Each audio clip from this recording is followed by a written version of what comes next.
What's up, guys? Welcome to another episode of Real Talks with Jacob, where I interview doers, achievers, and go-getters and how they created their own luck and became successful. And today we are here with a gentleman from Slovenia, Miha Matlievski. Miha Matlievski is a coach who helps people build sustainable businesses so they can enjoy real freedom and work less, enjoy life more, and all while making, more money, which is amazing. So before we start, let me tell you a story how I and Miha met. It was quite fun, Miha, wasn't it? Yes, absolutely. Yeah, so basically I was just reaching out to a couple of people on LinkedIn and asking them, hey, do you need help with your podcast? Would you be interested in like starting your own podcast? And honestly, I didn't do like very thorough research, right, on the people I asked this question to. And then Miha replied. And he started asking all these questions. I was like, yeah, that's going to be so cool. He's interested. And then he circled back to complete beginning with the question, do you prefer quality or quantity? And I explained why I like quality more. And then he said, well, if you really prefer quality, you would do a little research on me and you would find out that I actually run my own podcast and you wouldn't ask this question in the first place. And I didn't know what to say, but it was such a good lesson, and we are in touch ever since on Facebook, on LinkedIn, and so on. So that's how I met Miha. So anyway, without further ado, welcome to the show, Miha. Hey, Jakob. Yeah, it was really nice to meet you, and it's nice to be your guest today. Thank you. Yeah, I'm really excited to have this conversation with you. So Miha, why did you actually decide to don't block me on LinkedIn or like you usually do when you receive a generic message, and why you decided to like have a real conversation with me? Well, I mean, I saw that you are a younger guy, so I gave you the reason of doubt. I mean, if you would look like you have 40, 50 years, I would expect a bit better. And it wasn't so spammy. I just saw that you're trying, but maybe if you just add those 10-15 seconds and just Right. click on a profile, and you could see how to start the conversation. And it was Sunday morning. I was having my morning coffee when I saw your message. I had a lot of time. My dogs were outside running around, playing in the garden, and every now and then I just start the conversation. And Nice. if I can, try to help everybody. Yeah, I really appreciate it. It was such a great conversation. I was traveling to city where I live from my family, and yeah, it made me think and maybe a little reconsider my approach. Um, so Miha, you actually help people with this quite often, but not of course only with this, like how to reach out, but you help them to build businesses and create relationships and have more freedom. So can you tell me a little bit more about that? How you do it? Yeah, I mean, one of the big things I think the Americans say that your net worth is your network.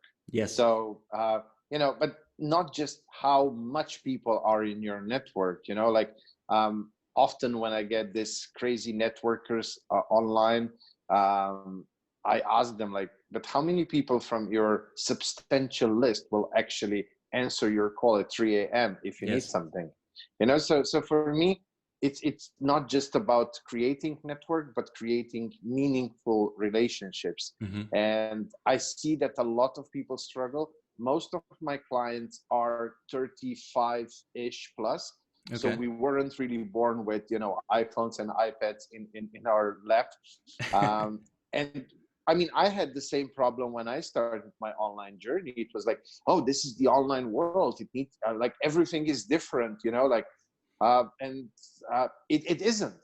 But I see that most people, they struggle the most with creating connections, and then a lot of them don't even start their business because they think, oh, if I start my business, if I will be an entrepreneur, I need to sell, and I need to do this hard selling and always closing and trick people and this and that. And it really doesn't have to be like that. I mean, I have my own systems that have worked for me over the past Hmm. 23 years. I mean, I've done more than 3 billion in sales in the past 23 years in all my past companies. So, I saw that you can do sales in a different way. And that's where I help people in one way. But then the second thing is, in 2009, I had a major crush in my business, where I lost all my companies overnight, ended up 5 million in debt, and then went through depression, anxiety, suicidal. How did it happen?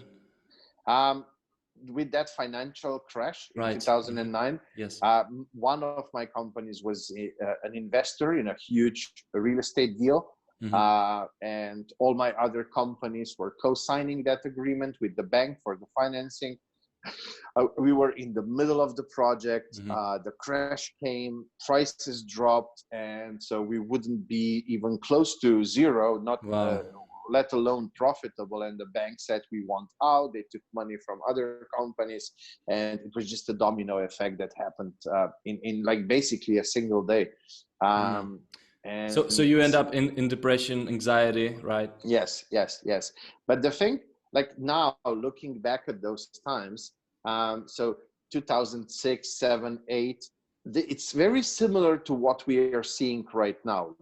Real estate rising, shares rising, the economy is really, really good. And back then I thought, oh my God, I'm so great. I'm the best entrepreneur in the world, because all my companies went past 7 and 8 figures. But the reality was that I wasn't that good. It was just, I was riding the good macroeconomic The timing was wave. good. Yeah. And the same is right now. So a lot of companies right now, they prosper, they move forward and so on, but they have one very big problem. They have no solid foundations. And that was the same with my companies. I often use the story of the 3 little pigs, where my companies were like that first house made out of straws. And the Yes. first wind of crisis came and blew it all away. And that's something. Without foundation, without systems in place, you can't have the freedom, you can't have the sustainability. One of the foundations is also cash flow management, for example.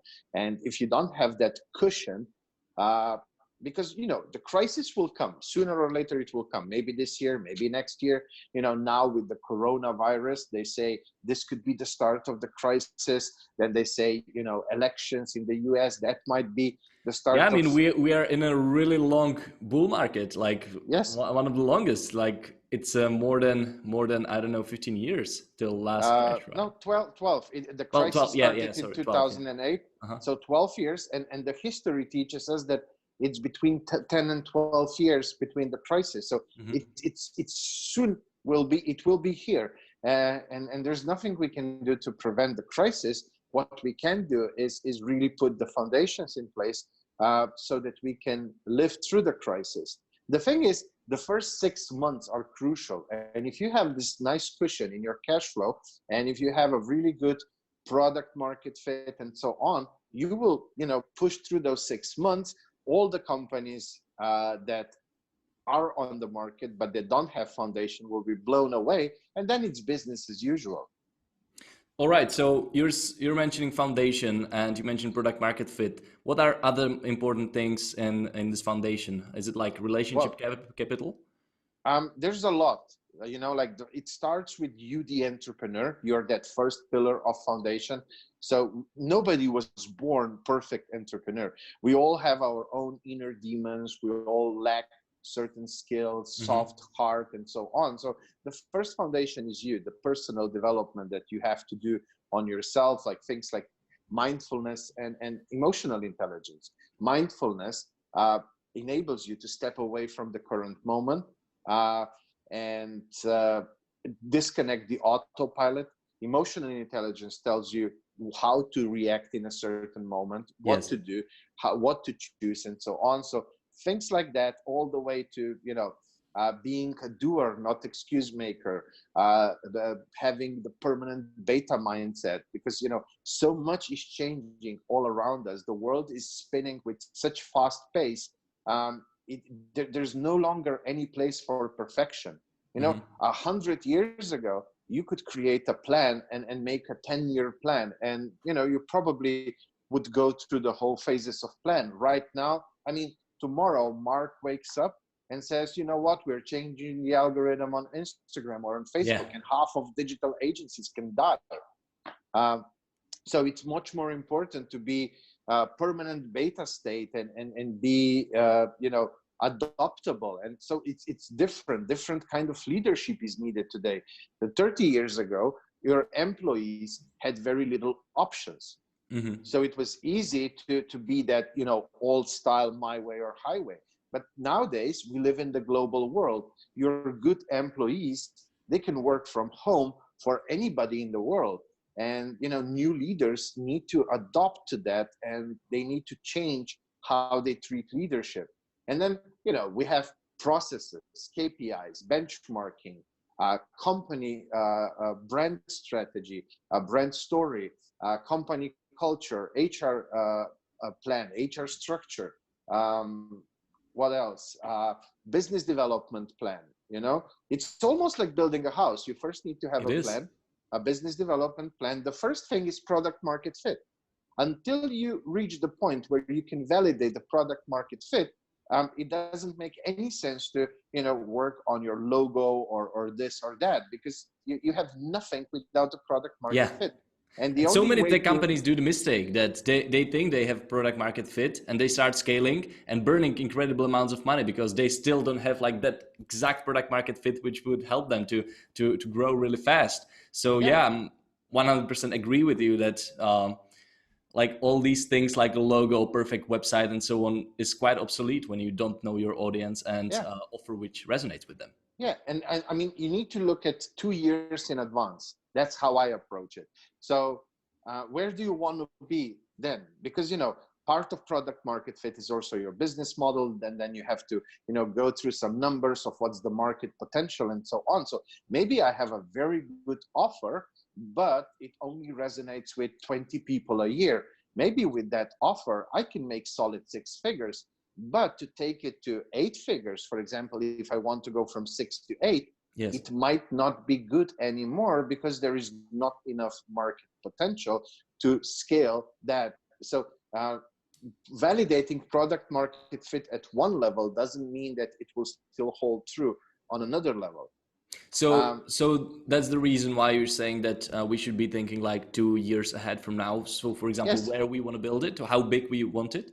yes, and it's like with foundations for the house. If you build today foundation and you leave it for 10 years, the corrosion, the water, the everything will just destroy those. And before that, it will just be an overhead. So if you look too far ahead, you are dealing with a huge overhead because of that foundation. It Yes. might even drag you down in the cash flow. If you build too little, you can't grow to where you want to be. Imagine I have a house and now suddenly I want to go 20 stories height and build a skyscraper.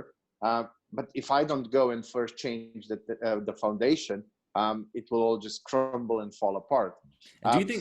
So Go it's on. very similar to how you build a house. Yes. And do you think product market fit is really the first thing that people and entrepreneurs should define when it comes to building a business? Or is it more like that they should maybe define first like their core values, vision, mission, and so on, and then build a product around that?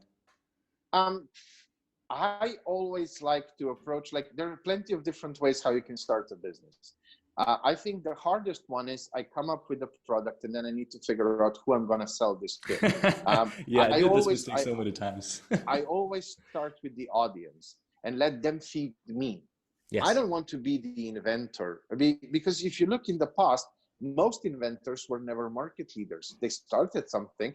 You burn a lot of resources to educate people, Hmm. to make them realize that they actually need something. And then somebody comes into a more mature stage and then take over. So I don't want to be a market leader.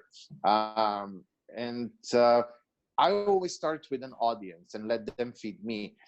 But yeah, I think that product market fit is, I mean, in a way, when you're an entrepreneur, I guess at least at the early stages of your entrepreneurial journey, your company will resemble who you are, Yes. your values, your priorities, beliefs, and so on.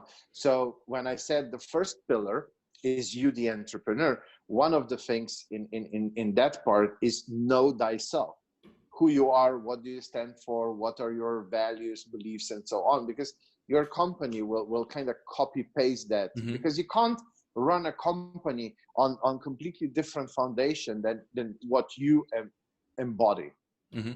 Yeah, and I Um, mean, some people who are starting business, they see, all right, so money is in the crypto right now, so I will go into the crypto and I will build a business there. But since there's like nothing they really like about the crypto, and they are going there only because the money is there, well, only the most powerful players who really like this technology, this blockchain technology, will be there because they are there for different reasons I rather mean, than money.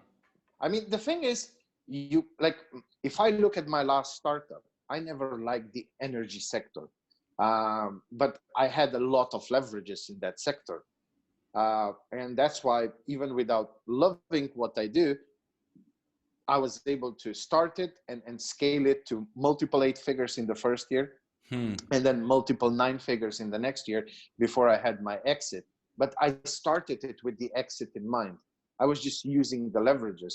But you have to be mentally super strong when you're working with something that it's not necessarily your passion. So when I work with new entrepreneurs, my suggestion is always to uh, come from the heart, not from the head, what you want to do. I mean, it's not impossible to create from your head, like what makes more sense, where's the money, and so on. You can totally do it, but you need to be mentally super strong, because every journey will be full of obstacles and failures and all of that. If you're doing something you're truly passionate about, it's much easier to overcome those moments. Yes. When you're doing something because it just makes sense, and on a logical level, those instances can be a reason for you to just give up. Now, there are people who are mentally strong enough and stable enough who can push through this and still make it a success. So it is doable.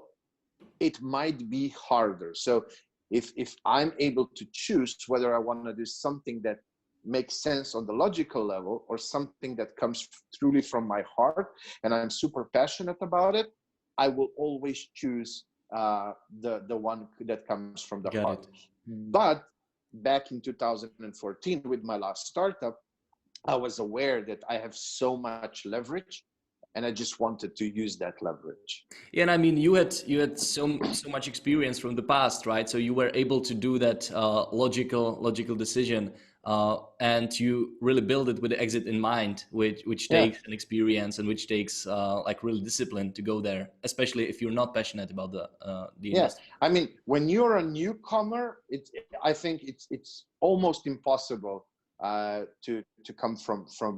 Hmm. Yeah, maybe you're right. I mean, by that time I had what, like 20 years or so of Yeah. past experience, and I went through a lot. I was working very heavily on my personal development, business development, and so Hmm. on. I was able to get investors on board. I had a team from the start that was taking a lot away from the plate, of my plate, but it still wasn't easy. It was still, very hard. But I had a huge why.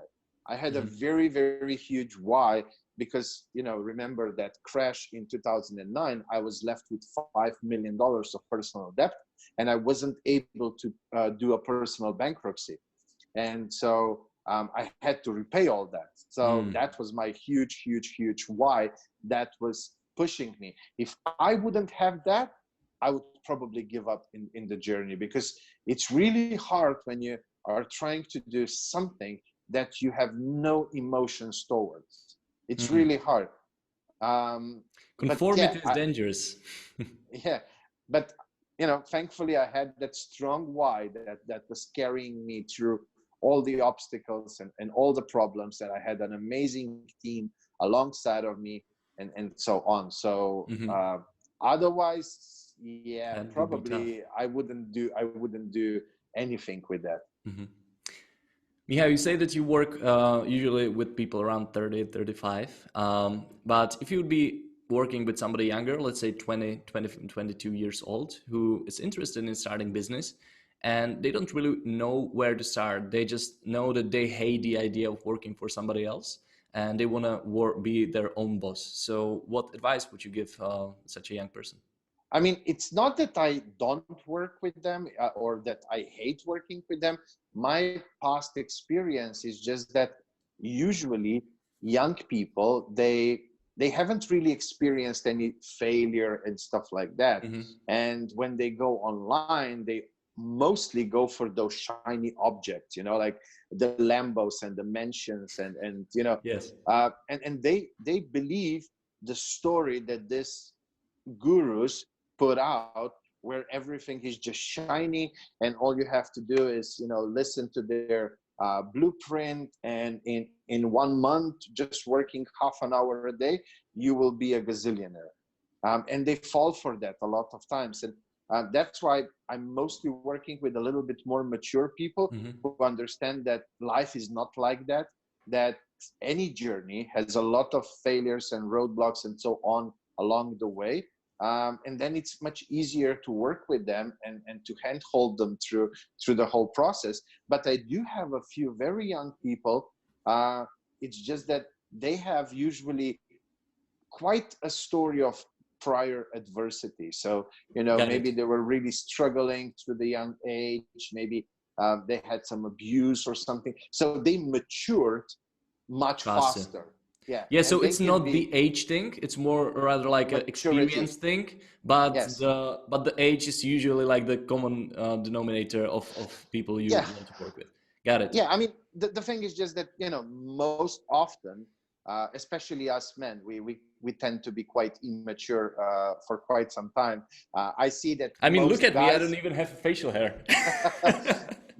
most guys, including myself, I think we need to hit like that 35-ish before we can really say, okay, and now I'm a little bit more mature, Okay. because prior to that, it's all about fun and partying, and usually we have big egos, and we are encapsulated by all that material stuff, and like, oh, I want to have a BMW, Austin Martin, this, that, and I want to be Dan Blazerian and rent a speedboat and have 20 supermodels with me there. Like we do some crazy stupid stuff and I guess I mean, it we can be an engine to some level, but I mean that's not like great foundation to build like your life around. yeah. So, but it's I mean, I went through all of that, and I don't regret it. I mean, I had amazing life, and Yeah, the maybe funny if thing I is that I usually hear something like this from people who are already like very, very successful, and they say some sentence like you, I went through this all. Like that maybe that's the stage that people should go through. Or yeah, I guess so. Again, depending on countries, like I had a copywriter from Kenya that was 22 years old who went through my program and went in about 6 months time. He went from making 200-300 bucks a month to making 6, 7, 8K a month. hmm, But coming from Kenya, dealing with a lot of adversity, he was like, when you talked with him, you saw that he's very mature for yes. his age. I see similar things sometimes here in Eastern Europe, especially when you go a little bit outside of the big cities where parents protect their children and they live in a bubble and they can just do whatever they want. But when it's a big family or they had to work on a field or something, they can be quite mature even at a very young age. But yeah, I guess on average, most people need to go through a few stories, and for most young people, they only start experiencing that after the college, after some they walk into Yes. the real life. And then you need to go through a few failures, you need to go through a few mishaps, so Absolutely. that your ego gets a little bit pushed down, that you become a little bit more humble, and more grateful for the things you already have, and not just constantly thinking about what you don't have, and so on. And that's when I think you are like, at least for the way I work with my students, with my clients, ready for my way of doing things. Mm-hmm. So let me circle back to the question I asked. What would you recommend to somebody who's young and maybe already has some story? I would say the best thing is just buy a ticket to Australia and then buy another ticket from Colombia a year later back to wherever you are, and just, pack your bags and go travel and work for a year. I mean, the experience that you will, like, I did a lot of traveling in the Mm-hmm. past, a lot of backpacking and so on, and you can see but not when you go from a fancy resort to a fancy resort, but when you really do it the backpackers way, you have to go through so much, and you need to figure out things along the way and so on. And I think that's a huge lesson. You meet other people, you meet other cultures, you become more open, you start seeing the world with different eyes. You are not, caught up in that little bubble of your hometown. Yes. So I think that's a cool thing. And then just try stuff, like, just be okay that the first few things, maybe they won't even fail, but you will start something, and along the road, you'll see, oh, this is not something I'm passionate about. I didn't Mm-hmm. sign up for this.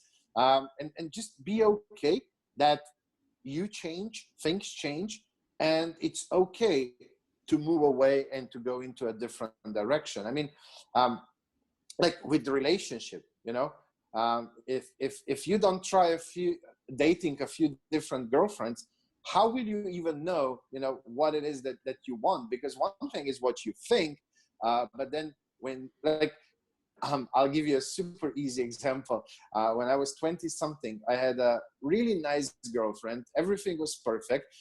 Just one thing. I'm huge when it comes to, cooking and enjoying the gastroeconomics. I Okay. mean, you can see it here. And then, and she could just eat same meal over and over. And it made me crazy how she won't try any of the stuff that I cooked and I made. Like, yeah, and that was the reason why we broke up. No, I mean, I totally understand her. I was eating same meal for like 3 months every day, and I didn't mind it. I don't mind it really. Yeah, see, she would be perfect for you.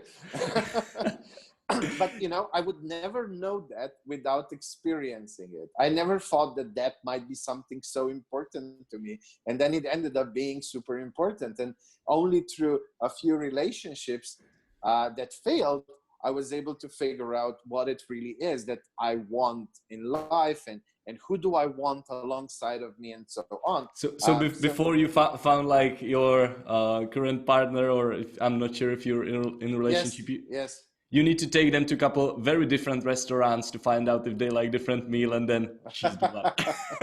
Yeah, I mean, this one, she's a chef, so we All go right. along. Yeah, even too nicely. So, Okay. so that's the reason why I can't shed this last, I don't know, 20, 30 pounds. It's very hard because she's really an amazing chef, and she cooks all the time. And then, yeah. But the thing is, when you're young, you have that freedom to fail even faster and Yes. even more. You don't have those responsibilities, most of them. Well, some, they have to grow up super quickly, take care of family, parents, brothers, sisters, and so on. So I'm not talking about people who are faced with a lot of adversity, but the Mm-hmm. average young person, they don't have too much on their plate. They're sometimes even living still with the family. And you just need to make ends meet month to month, and that's it. You don't have family to take care of. You don't have all those adult responsibilities yet that come a bit later. So use that time and just experience Yeah, the life. yeah, I think like this some what you said, like traveling and experiencing, tasting different things. It all comes down to like doing things that are not like super comfortable. right? That you travel, you meet different people, you will face different situations, something will get stolen or something, and it's not really comfortable, but it will make you more resilient in every aspect in your life. And I think many people, especially in my age, they don't do on purpose uncomfortable things. And I think that might be the problem, that then later in the life that they're maybe not that resilient when it comes to the lessons life gives them. Yeah, absolutely. The more you try, the better Yeah. and more alive you are. I remember when everything crushed and failed, and then later, as I was picking myself up, and then life became a bit more comfortable again.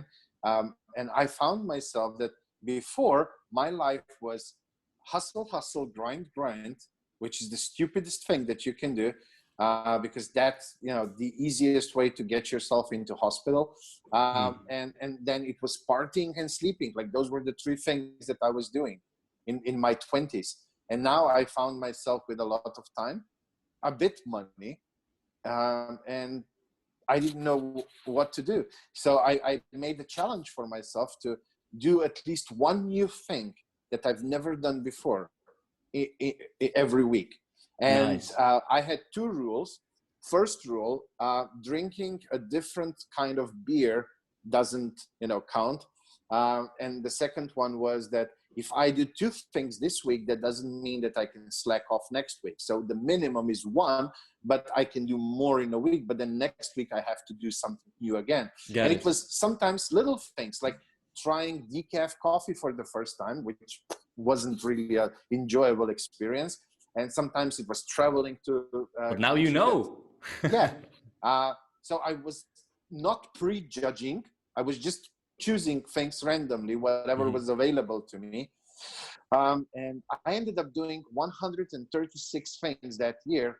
I kept a little notebook for just writing them, and then write a sentence or two about my experience after I did it. I Okay. never felt more alive in my life. Yeah, I mean, it gets you into momentum of still being open-minded and still trying new things and experiencing new experience. Yeah, I like it. Um, I have a question though, because you mentioned like tasting different things, and not, of course, only in terms of food or drinks, but let's say different projects. Because for me, I started like my entrepreneur journey when I was 18, and like, of course, I failed at many things, and I started asking myself a question: when is a good? How do I know that this moment is the moment that I should really go through and like go through the wall and smash the wall and finish this project, or find out that this project isn't really something that I should be pursuing on, and I'm just losing time? Because there's a really thin line between those things. So how would you decide? Like, You can't. If you don't have any experience, you can't. And so you will just mess up. Sometimes you will end too early. Sometimes you will end too late. So you will mess up. Just be okay with that. I mean, there are ways how you can eliminate that. So, if you don't have any business background, maybe, your parents were entrepreneurs, and, you learned something along the way. You have somebody you can ask in the family. If you didn't go to a business school, then maybe, you shouldn't just start your own business. Maybe just go and volunteer for somebody, find a mentor and just volunteer and say, hey, I'm going to help you, like whatever you need. You don't have to pay me, or, just pay me something little, because I just want to soak up everything that you have to offer. It's so easy to get mentors nowadays. Or, go get a job, but not, like, oh, I'm getting a job. No, like the mindset should be, I'm getting in, I'm getting the experience, and then, put boundaries. Because sometimes, you get a job, and then suddenly you find yourself, oh, now I have car lease payments and house lease payments and this and that. Oh, I better stay in the job. So you have to put really strict boundaries, like in that, I don't know, 1 year, I'm not, taking any credits, anything that could prevent me to quitting the job after 1 year, and starting my own journey. So you need to be very mindful, because you can quickly you can quickly caught yourself in that roller coaster, or in that, a rat race of 9 to 5ers. So Hmm. you really have to be strict, but go and experience and try. It doesn't have to be your own entrepreneurial journey. If you do go, you have to understand that experience and knowledge is important. So if you have no idea, find a mentor, find a program, find a mastermind, find, Yes. a Facebook group, like go to meetups, go to co-working spaces, like whatever you can, because you can't just know by yourself. I mean, Hmm. like if you've never cooked in your life and you never watched a single recipe or anything, and I say, well, Jakub, make me a risotto. How do you even know what goes into risotto? You can't. Yes. So what would you do? You would go and go online and find the recipe. Hmm. And then, you see that there's like 10,000 different recipes. And then maybe you'll say, oh, I know that Gordon Ramsay is a great chef. I will Hmm. watch his Got recipe, it. Yeah. So it's the same process. It really is like, who do you respect? Who do you trust? And you need to figure out what resonates with Hmm. you. Hmm. I know that I hate the hustle, grind mindset. You mean that Except, what Gary Vee preaches? yes, because it's BS. I mean, and he doesn't do it. I mean, it's easy to just say, oh yeah, hustle, grind, and then you're on a private plane and you have a team of 30 people Yeah, and I surrounding mean, you with. from you, it sounds good because you already built like 8 or 9 figure companies, which is so you have some experience behind you. Because sometimes I hear this similar like opinion from people who still haven't built anything. So I'm still asking myself, all right, but maybe if they haven't built anything, and Gary already built quite successful company, maybe their opinion isn't right and Gary is still right. So I'm Yeah, really but glad that you are saying that, yeah, because but you Jakob, actually did something. you can't go to 8 figures and beyond by hustling and grinding. That's not how you do things. It's impossible. You need to be the business owner. You need to have a team. You need to have a system in place. You need to have validated, proven, duplicatable processes in place, and so on. You can't do it. You can't have a 9-figure company without having a few hundred of employees. Hmm. You can't. And so you need to be the manager on top, and you can't do that with burning yourself out. I'll share like a simple story with you of firemen. Like, what do most firemen do? They do like 2 things. One is they're in the firehouse where they train and practice and learn and get to know new equipment and so on. And then when it's fire, they go to the fire ground. Now, hustle, grind means you're constantly on the fire ground. Hmm. But that's not where the magic happens. The magic happens in the firehouse. Yeah, a simple thing. We all get too many emails every day. Well, if I just every day sit down and get them to inbox 0, okay, that's a cool thing, but they keep coming. They won't stop coming. I need to go to my firehouse and figure out, can I filter, delete, forward, delegate, unsubscribe, so that Yes. I manage the volume of emails coming to my inbox. And you can't do that if you're just going through them every single day. If you That don't the take the time and stop and find a way how to optimize the process, right? Yes. Mm. So the bigger your company, the more you as the owner need to spend time in the firehouse. Yes, when you're 6-figure, you still have to do a few things.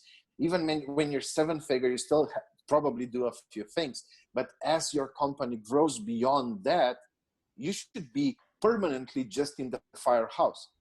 Mm-hmm. Got it. That's it. Uh-huh. And you need to have a system in place.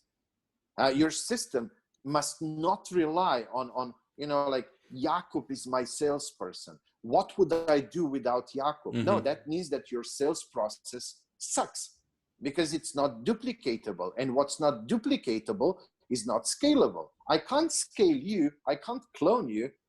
So I need to have a proven, validated process in place so that when we start scaling, I can 10 Jakobs and I can onboard them super fast. I have an internal knowledge base built where so that I don't personally have to train You each and just every send a one link of them. basically. Yeah, like an internal program, So Yeah, those are some of the things. Yeah, I'm talking to quite a lot of people like in a consulting journey, in coaching journey, beginners and more advanced. And I very often hear that they are like on a, that they need to move from this solopreneur mindset or solopreneur business to like business owner. So for the first time in their life, they have a business which is profitable. They're making money, maybe, I don't know, mid six figures. But right now, their time is limited. And for the first time in their life, they need to figure out how to set up these processes. And it's completely new challenge for them, right? So Yes. do you help people as well with this? Yes. That's one of the biggest things that I do. So in my online program, I teach new entrepreneurs how to do that from the start, because the sooner you do it, the easier it is. Because once you are an 8-figure business with, I don't know, 200 employees, this change, because this is like complete shift in how we operate, how we look at things, how we do stuff, can be very hard, very challenging, and it takes a lot of time. Because you can't just fire everybody and rehire new people with new mindset. And so it takes a lot of time. So the sooner you do it, the better. That was why I created my online program, because I was constantly helping 7, 8, 9-figure entrepreneurs do that. And I was like, I don't want to be the aspirin guy, like you come to me, oh, my head hurts, like here's an aspirin. I would always go to the root cause. And the root cause here is we always had to go back to foundations, back to day one. And it's much harder at that level. Why wouldn't I just help new entrepreneurs do the same? Set up their foundation from the start, have the right mindset from the start. It's really just mindset thing. It's how you look at things, how you do things as if you're doing them for the last time, how you document, how you create, videos and documents and like checklists and so on. It's really very simple. But I mean, it really boils down to what this particular person wants. Maybe they don't want to be business owners. Maybe they want to have like this lifestyle business when they just do it, I don't know, 4 hours a day by themselves. They don't need to manage somebody. So I think figuring out what's really the end goal for the person is important too. Well, that's why I'm helping entrepreneurs. By definition, entrepreneurs, it's not by definition, but if you go and ask all entrepreneurs what do they want, they will all tell you freedom. Yes. So to achieve freedom, like how can you doing everything be freedom? What if something happens to you? What if you just get sick for a few weeks? Like what kind of freedom is that? That's why most of these coaching and consulting businesses aren't really sellable, because there's no like asset to actually sell, because you are the asset. You don't have the processes built around your business. And that's actually great advice. I was reading a book on similar topic. I'm not really sure what the name was, but it was that from the day one, you should be thinking about your business, no matter what business it is, as a franchise. Right? That you are building it as a franchise. So everything is processed, so you can just take it and here, do this part, do this part, do this part. So I think it makes total sense. Yeah. So it's really not that hard, but a lot of the teachings out there is people trying to teach you how you should do everything by yourself. And that's not what an entrepreneur is, because there's a limit. 24/7. If nothing else, the 24/7 is the limit. Even if you are the highest paying coach in the world, making, I don't know, 50,000 an hour for coaching, I mean, you can't just really just coach because there's preparation and so on. And, if you do everything by yourself, you do a little bit of marketing and this and that and content creation and so on. So you can't really sell 24/7. You still need to have some life. You still need to get some sleep, and so on. So basically, you have like maybe, I don't know, 6 billable hours per day 5 days a week. That's 30 times 50,000. That's like making 1.5 million in a week. Multiply that with, I don't know, 50 weeks a year, but that's your limit. You can't go beyond that. And I mean, I gave like a really crazy example here, like, Yeah, I it's mean, really, your time is limited, but of course, as a coach, like what you can do after is either like build processes around, or maybe find a way how to distribute your message in a scalable way. So it can be that you are not directly involved in a coaching process, but you might have some program, online program, right? Videos that you can like duplicate infinite times, right? And you're still being paid. So there yeah. are the ways, but I completely agree that building processes around it and hiring talents solves a lot of problems. I did this recently with this podcast, and this person is actually watching right now because it's a person who is preparing the snippets from this podcast. So because it was taking so much time for me, so I found a person who will be responsible for just watching my podcast, finding interesting parts, and creating them into social videos. And it saved me like, I don't know, 4 hours per episode, 3 hours, and I can focus on creating more episodes and more thorough Yeah. preparation and so on. Yeah, absolutely. All right. Yeah, so I would like to circle back a little bit to the thing you said about finding coach, finding mentor. So if this resonated with people, this advice, how they should find a right coach for them, because there are so many people who will teach you everything you want, Yes. but they might be not the right fit for you. So what would you recommend? Well, I mean, just treat it as a relationship, a developing relationship. So you wouldn't go out into the bar and have a one night stand and then pop the question in the morning. Most people don't do that. I guess a few people every year do that. Now, for some, it might turn out to live a happy life forever. But, every now and then somebody wins the jackpot as well. So, these things happen. But for the majority, it doesn't go that way. Yes. So how would you do it? You would go on a few dates, check out their content, check out, referrals, check Check out the content on dates. talk with a few Yeah. people who are their past students, see if they really walk the talk.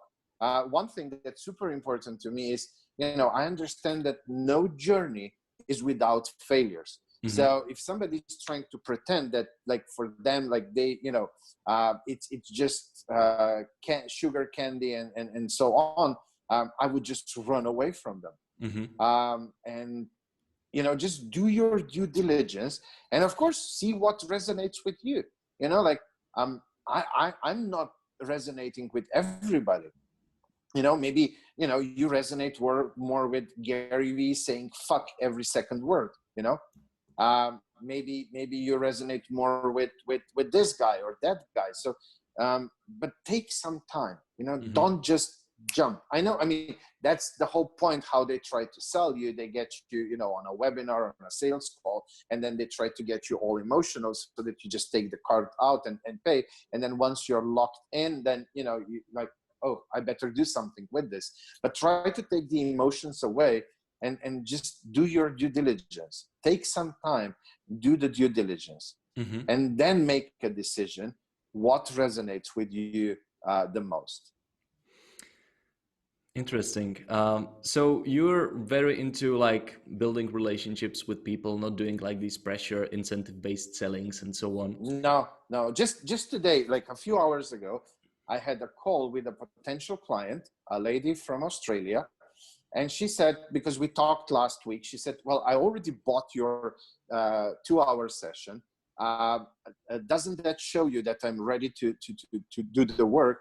And then she said, on Friday, I had the card ready, and you were like, I'll get back to you. And I was like, yeah, because I don't do that in that way. I don't want to deal with refunds a week later because maybe you made a rush decision. I mean, what we are trying to do in your business, it ain't gonna be easy, but that's what you want. But I want you to be fully committed to that. I want you to take a few days.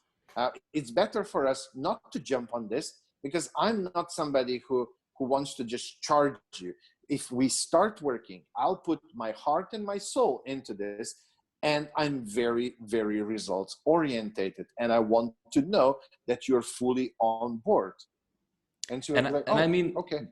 this mindset is also common for people who are maybe in higher figures, right? Because in higher figures, you don't do incentive-based selling. Hey, buy this $2 million deal right now. It's all about relationships and all about building like the trust with the person, right? Yeah, yeah. And I don't want to do it any other way. I'd rather not have a client than to do it in another way. That's my sales process. Mm-hmm. And when I do get clients, we are all fully committed, and then we make amazing results. That's why I help companies scale, I don't know, from 3-4 million to 17-18 in a year, to go from a 1 million agency to 10 million agency in 3 years, and so on. But because I do my part, and then the thing is, when I do the due diligence, I can give you a promise. I can say, okay, we need this time for that time for that. I'm not then saying, oh, I can't give you any promises. No, like, it's my responsibility as a coach to do the due diligence. You don't know, I have to know. Yes. I mean, if I don't know, then maybe I shouldn't be coaching. But for me to make a good assessment, I need to do my due diligence. We need to jump on a few calls. We need to create relationship. I need to see, what are your values and beliefs? Are you a doer or are you an excuse maker? I need to put you through a few tests in between, give you a few assignments here and there, and just see whether you do it quickly, or whether you take time, whether you do it the way it's supposed to be done, or you just try to take shortcuts and so on. I need to do that, and then I can give you a promise. And you are teaching this to your students as well, how to create this mindset and do this approach. Yes, absolutely. Everything that I'm doing with 8-9 figure entrepreneurs, of course, appropriate for the level of the new people. And one thing that I hear a lot, and I'm really super glad that it is that way. My clients say that I have a good way of telling things like to a 5-year-old, so that even the hard things, that I break them down nicely, so that's easy and understandable. And we have a lot of support included. Like, we have weekly brainstorming sessions. Then we have I call that Miha in your pocket, which is like 24/7 Voxer support. Nice. And so on. Because the thing is, you do stuff and you run into struggles. I don't know, maybe we're talking about processes, and I tell you, Jakub, you need to do this and this and this, and then you start writing them out, and bam, like, what do I do here? Bam, you take out your phone, Miha, I give you an answer, bam, you move forward. You're not waiting. You, like, the ones who opt in for the Miha in your pocket option, they just fly through the business development. Yeah, and I mean, without this Miha in your pocket or any coach in the corner, this moment when you just stop at something, this could be a moment when you just see that shiny object thing over there and you will jump on it, right? Yeah. But when you have all the resources to actually overcome it by asking somebody who knows exactly how to do it, well, that's the reason why you will succeed in the end. All right, Miha. So if people like what they're hearing right now, who should reach out to you? Where can they find you, and how you will help them exactly? Well, I mean, if this resonated with them, then they can reach out to me. I mean, in 23 years, you go through a lot, and you can actually help people with quite a lot of different topics. And also in the past few years as a coach, I worked with over 3,500 entrepreneurs already, different stages, different levels, different ways. So it's quite a broad audience that can reach out. So, and the easiest way is just go to Google and type in fail coach. I'm still the only one in the world crazy enough to call himself fail coach. Yeah, go to Google, type it. I think first 3 or 4 or 5 pages on Google is really like my LinkedIn. Yeah, blog. It's you. I just searched it, and yeah, fail coach, fail.coach, guys, go there and find it. Yeah, that's the website. And then Framework for Freedom is another one that's for the program and so on. But the easiest thing, just type in fail coach, and then just go to whatever feels best for you and reach out. Now it might be my team. If they add me on Facebook or LinkedIn, it will be me personally. They can even start me with an auto message, and maybe we'll go into a chat. Yeah, I wanted to say, guys, if you're reaching to Miha, make sure that you will do your due diligence and check his content and tell him, hey, I like your post. I'd like to know more about you. Just don't send any automated message. It might work out for you. Well, it worked for me. It wasn't automated. It was a little generic, but I wouldn't do it on you if I were you again. Jakub, it's really they don't even like. I love when somebody says, I heard you on the podcast, you were saying so many bad things about the hustle mindset, and I don't think that you are right. I love that. So they don't have to just agree with me, they don't have to tell me how lovely it is or anything. So I love debates, I love being proven wrong, because that's the only way I can learn as well. And I will be the first one to admit if I'm wrong at something, or if somebody tells me something that seems better than what I thought. So, but yeah, just, a reference to something, because then it sounds personal. And the way, your message, you said that you're not using any automation, but it just sounded, like a copy paste Autobot. Got it. That's a weird sentence to end this podcast on. But Miha, so anyway, yeah, it was amazing talk. Thanks a lot for coming to my show. I really enjoyed it. Is there anything else, last thing you would like to say to our audience, or to me, or anybody who's watching, listening? I would say two things. The first one is develop healthy relationship with failure. You will fail so much more, but then the successes will overweight all those failures. But develop healthy relationship with failure so that you can really progress super fast through them and achieve success sooner. And the second one is always go back to foundations and build them first. You can't start building your business at the second or third floor. You need foundation first. Great. All right, guys. So thanks a lot for joining. Miha, thanks a lot for coming. I really appreciate it. It was amazing talk. And guys, if we brought you some value, please just take a screenshot of the app you're listening this podcast on. Share it in your stories on Instagram. I don't know where else, in TikTok, Twitter. If you're watching it on YouTube, please share the link with your friends, because if maybe there's someone who needs Miha's help, and it would be shame if you wouldn't, if he or she wouldn't see this episode. So thanks a lot again, and till next time.